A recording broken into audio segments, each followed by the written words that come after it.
नमस्कार दोस्तों, टॉपर 16 के यूट्यूब प्लेटफॉर्म पर आपका बहुत बहुत स्वागत है। आज बात की जाएगी दोस्तों एएसओ के रिज़ल्ट के बारे में। और एक नोटिफिकेशन हमको मिला है पुराने एएसओ का, जो लोक सेवा आयोग द्वारा आयोजित हुई थी। उसमें किन किन डिग्रियों को वरीयता दी गई थी और क्या मानक रखा गया था, उन सभी बातों पर विस्तार से चर्चा की जाएगी। और असिस्टेंट अकाउंटेंट के विद्यार्थियों के लिए एक विशेष सूचना है। और फॉरेस्ट गार्ड का सिलेबस और एग्ज़ाम डेट, इन सभी बातों पे आज विस्तार से चर्चा की जाएगी। दोस्तों जुड़े रहिए टॉपर 16 के साथ। तो सबसे पहली न्यूज़ है दोस्तों फॉरेस्ट गार्ड के सिलेबस के लिए। इस पे लगातार दोस्तों की क्वेरी आ रही थी कि सर सिलेबस नहीं आया, आने वाला था। तो आपको बता दूं, हम पहले वीडियो में भी बताए हुए हैं कि इसका सिलेबस इस मंथ में आपका 100% आ जाएगा। ठीक है, जो सिलेबस है तो हम पहले बता चुके हैं कि इसकी नियमावली पूरी तरह से पुरानी जो भर्तियां होती थी वन विभाग की दरोगा की, उससे अलग होगी, क्योंकि इसकी नियमावली पूरी तरह से बदल दी गई है और सिलेबस में एक बड़ा बदलाव हो गया है। और सिलेबस में करीबन सब्जेक्ट के सभी क्वेश्चन, मतलब कि 90 क्वेश्चन जो रहेंगे सारे सब्जेक्ट के ही रहेंगे। ठीक है, इसमें इन्वायरमेंट और जियोग्राफी की बहुत ज़्यादा भूमिका होने वाली है। तो अभी से आप पढ़ते रहिए, अन्यथा सिलेबस के बाद कवर करना मुश्किल हो जाएगा। क्योंकि इसका एग्ज़ाम सबसे पहले अगर किसी एक एग्ज़ाम पे चर्चा हो रही है तो ये फॉरेस्ट सब इंस्पेक्टर और एक जो नर्सिंग वाली भर्ती, इन दोनों पे ही हो रही है। तो आप लोग तैयारी में जुटे रहिए। जैसे ही कोई इसके बारे में ऑफिशियल न्यूज़ मिलती है आपको टॉपर्स वाला के माध्यम से बता दी जाएगी। ठीक है, और दूसरी न्यूज़ है दोस्तों एएसओ का। एएसओ का परिणाम कब तक आएगा, तो हम पहले बता चुके हैं कि एएसओ का रिजल्ट आपका इस महीने देखने को मिल सकता है। कल जो सूचना मिली उसके आधार पे तो यही लग रहा है कि इस महीने आपका रिजल्ट आ रहा है। जेई और एएसओ पे काम हो रहा है और इस महीने के अंतिम हफ्ते जो होगा वो बहुत इम्पॉर्टेंट है, क्योंकि अंतिम हफ्ते में रिजल्ट के चांसेस बन रहे हैं कि आपका रिजल्ट आउट कर दिया जाए। जो कट ऑफ बताई गई है वही होगी। करीबन 2 गुना बच्चों को बुलाया जाएगा, 2 से 2.5 गुना। और करीबन बच्चे, आप लोग को पहले ही बता चुके हैं कि करीबन बच्चे आपका डॉक्यूमेंट में बाहर होने वाले हैं इस भर्ती में। ठीक है, तो आइए आपको दिखाते हैं जो लोक सेवा आयोग द्वारा 2013-14 में एएसओ की भर्ती हुई थी, उसमें भी ओ लेवल समकक्ष रखा गया था। लेकिन किन किन डिग्रियों को मान्यता दी गई थी उस टाइम, ठीक है, उस पे उसका नोटिफिकेशन एक हमको मिला है, उसको दिखाते हैं। तो दोस्तों ये रहा 2013-14 की जो भर्ती हुई थी। 19 में उसका 2019 में इंटरव्यू हुआ था और ये सब नोटिस है। 1133 लोगों को बुलाया गया था। अभी 1261 में से 1133 ने उपलब्ध कराए थे। तो आप संख्या देख सकते हैं। तो ये सब औपचारिकता। देखिए डिग्री मेन पॉइंट यहाँ से है कि इतने ये जो अभ्यर्थी हैं इन लोगों को अनिवार्य अर्हता के संबंध में अभ्यर्थियों द्वारा आधारित कंप्यूटर संबंधी प्रमाण पत्र समयावधि स्पष्ट नहीं है। मतलब इन लोगों को प्रोविजनल रिजल्ट है। ये संस्थान के सक्षम अधिकारी द्वारा निर्गत प्रमाण पत्र प्रेषित करें, ये है। ठीक है, तो ये तो नॉर्मल नियमावली थी। अब देखिए दूसरा, इतने विद्यार्थियों का अनिवार्य अर्हता के संबंध में अभ्यर्थी द्वारा धारित पीजीडीसीए अन्य प्रमाण पत्र मान्यता प्राप्त संस्था से धारित किया जाना स्पष्ट नहीं है। मतलब इन लोगों ने जो किया था पीजीडीसीए, वो किसी स्टेट यूनिवर्सिटी या सेंट्रल यूनिवर्सिटी से अटैच नहीं था। ठीक है, इसलिए इन लोगों को बाहर किया गया है। श्रेणी 3, स्नातक के 3 वर्ष में कंप्यूटर एप्लीकेशन विषय होने का प्रमाण पत्र होने पर ही अभ्यर्थी अर्ह माना जाएगा। अतः स्नातक के प्रत्येक वर्ष की अंक तालिका प्रेषित की जाए। मतलब कहने का मतलब, अगर बीएससी, ठीक है, आपका कंप्यूटर साइंस रहा है आपका सब्जेक्ट, तो आपको कोई दिक्कत नहीं होने वाली, क्योंकि उस नोटिफिकेशन में माना गया। इसमें तो मान लीजिए 100% माना जाएगा। ठीक है, ये देखिए एक कैंडिडेट है विपिन कुमार, इनका पीजीडीसीए समयावधि स्पष्ट नहीं है। अभ्यर्थी द्वारा एमएससी गणित और पीजीडीसीए एक ही वर्ष 2014 में उत्तीर्ण किया। मतलब आप जो पीजीडीसीए की डिग्री लिए हैं वो आपके एकेडमिक ईयर में नहीं होना चाहिए। मतलब जिस ईयर आप ग्रेजुएशन और पीजी किए हैं उसके साथ नहीं होना चाहिए उसमें आपको, क्योंकि दोनों रेगुलर पाठ्यक्रम है, एक साथ दो रेगुलर पाठ्यक्रम आप नहीं कर सकते, उन दोनों को बाहर कर दिया जाए। देखिए ये 3 कैंडिडेट हैं। अनिवार्य अर्हता के संबंध में अभ्यर्थी द्वारा आधारित परास्नातक विषय विज्ञान में इंगित विषय से, मतलब इनका तो जो उसमें मानक रखा गया था उसको ही नहीं पूरा, मतलब बीएससी मैथ नहीं था, दूसरे सब्जेक्ट था, या फिर एमकॉम नहीं था, भर दिए थे फॉर्म। ये देखिए इतने कैंडिडेट रिजेक्ट हो गए थे। ये पूरा रिजेक्टेड कैंडिडेट की लिस्ट है दोस्तों।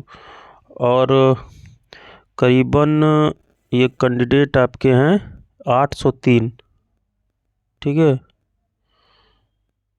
इसमें रीजन 3 लिखा गया है, ऐसे अभ्यर्थी जिनके अनिवार्य अर्हता के संबंध में संलग्न किए गए प्रमाण पत्र मान्यता प्राप्त संस्थान से नहीं है। मतलब कि जो बता रहे हैं कि जो 5000 4000 दे के लोग इधर उधर से पीजीडीसीए की डिग्री बनवा लेते हैं उनको सबको बाहर कर दिया जाएगा। दूसरा रीजन, ऐसे अभ्यर्थी आवेदन पत्र के साथ अनिवार्य अर्हता तथा अनिवार्य अर्हता के संबंध में प्रमाण पत्र संलग्न नहीं है।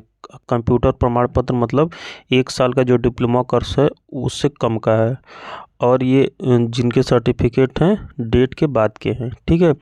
तो इससे आप लोगों को एक आइडिया लग गया होगा कि सेम कंडीशन यहाँ भी होने वाली है। पीजीडीसीए जिसका भी अफिलिएटेड इंस्टीट्यूट से नहीं है वो सभी बाहर कर दिए जाएंगे दोस्तों। वहाँ पे मिलान कराया जाएगा, जो भी आपकी यूनिवर्सिटी अटैच जिससे होगी उससे ये लोग वेरीफिके, वहाँ पे तो वो आपको क्लियरेंस मिल जाएगा। लेकिन इसमें आप लोगों को पता होगा 20 से 25 दिन पहले कि कुछ लड़कों को कुछ दिन पहले, 1 महीने पहले डॉक्यूमेंट वेरिफिकेशन में बाहर किया गया था। मतलब कि उन लोगों ने इंक्वायरी करी, जहाँ से आपने कराया है वहाँ पे इन लोगों ने एप्लीकेशन भेजा, वहाँ से क्लियरेंस इनको नहीं मिला, तब इन लोग उस सर्टिफिकेट को फर्जी घोषित करें। तो आप लोग इससे तैयार रहिएगा, अन्यथा इस पे एफआईआर भी हो सकती है अगर आपकी डिग्री या सर्टिफिकेट फर्जी है तो, ठीक है। क्योंकि इससे सख्त लोक सेवा आयोग है। और जो भी कंप्यूटर बीएससी 3 कंप्यूटर एप्लीकेशन में बीएससी करे हुए हैं उनको किसी प्रकार की घबराने की आवश्यकता नहीं है। जिनका पीजीडीसीए एफिलिएटेड संस्थान से उनको भी घबराने की आवश्यकता नहीं, क्योंकि पीजीडीसीए का आप सब्जेक्ट देखेंगे तो ओ लेवल से ज़्यादा टफ है, उसको पास करना ओ लेवल से भी मुश्किल है, लेकिन लोग पैसे देके सर्टिफिकेट बनवा लेते हैं। तो जो ओ लेवल है उनको तो किसी प्रकार की सोचने की आवश्यकता नहीं है, लेकिन जो अवैध डिग्री वाले हैं सब जो है इसमें लपेटे जाएंगे। तो आप लोग तैयार रहिएगा, डॉक्यूमेंट वेरिफिकेशन आपका अच्छे से होगा, ठीक है। तो यही न्यूज़ थी एएसओ के संबंध में। और अंतिम न्यूज़ है दोस्तों सहायक लेखाकार भर्ती के बारे में। तो दोस्तों सहायक लेखाकार भर्ती के बारे में आप लोगों को बता दूं दोस्तों कि लगातार परसों से मैसेज आ रहे, करीबन 1 से 1,500 मैसेज आ गए होंगे कि पेपर में आया था, हमारी भर्ती का जिक्र बिल्कुल नहीं है, ठीक है। तो जहाँ तक सत्यता की बात की जाए तो उन सभी बातों को अभी उतनी गंभीरता से लेने की आवश्यकता नहीं है। लेकिन आप लोगों को बता दूं कि आप लोग अगर एक्टिव नहीं रहेंगे तो भर्ती आने वाली भी नहीं है, क्योंकि पिछले साल हम लोगों ने देख लिया है इसका परिणाम कि हम लोग थोड़ा सा लेट आंदोलन किए और तब तक लेट हो चुका था। आज उसी की देन है कि एजीटीए वगैरह वाले उन लोगों का मैटर फंसा हुआ था, नहीं तो 21 में ही उन लोगों का विज्ञापन आ गया होता। और आपको बता दूं कि उन लोगों का विज्ञापन तीसरे साल में दूसरा होता, आपका विज्ञापन 15 के बाद आया नहीं है। तो आप लोग आने का सबसे बड़ा कारण है अकाउंट के विद्यार्थी, ठीक है। तो कमरे पे बैठने से और यूट्यूब और सोशल मीडिया पे मैसेज करने से भर्ती नहीं आएगी। आप SSSC को जानते हैं कि आधियाचन आ भी जाएगा तब भी ये सब नहीं निकालेंगे ये लोग, क्योंकि जिस भर्ती का इनके ऊपर दबाव होता है वही भर्ती निकाली जाती है। ये सत्यता है यूपी SSSC की।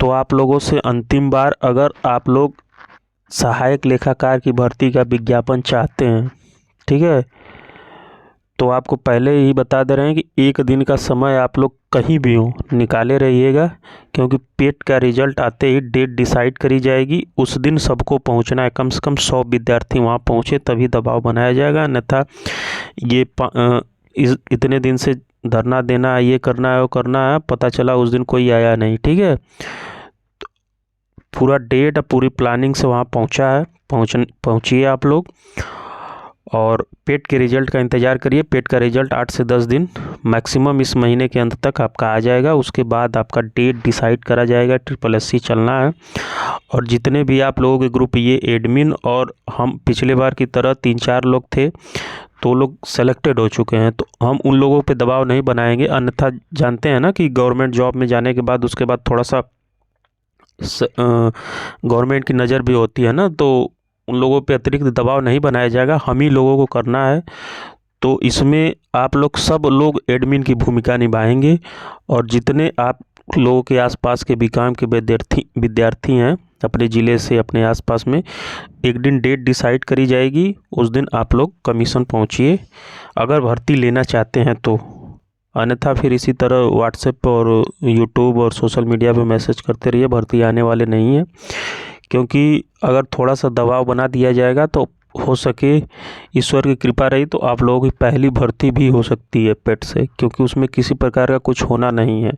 वो जो विकलांग संशोधन है वो नाम मात्र का है, उसमें एक सिग्नेचर करके आंतरिक लेखा से क्लियरेंस दे के उस भर्ती को इशू कर दिया जाएगा। ठीक है, तो अगर आप लोग तैयार हैं तो उसमें पेट के बाद एक डेट निर्धारित की जाएगी, उस पर आप लोग कमीशन पहुंचिए। ये अंतिम बार है कि जोर लगाया जाएगा।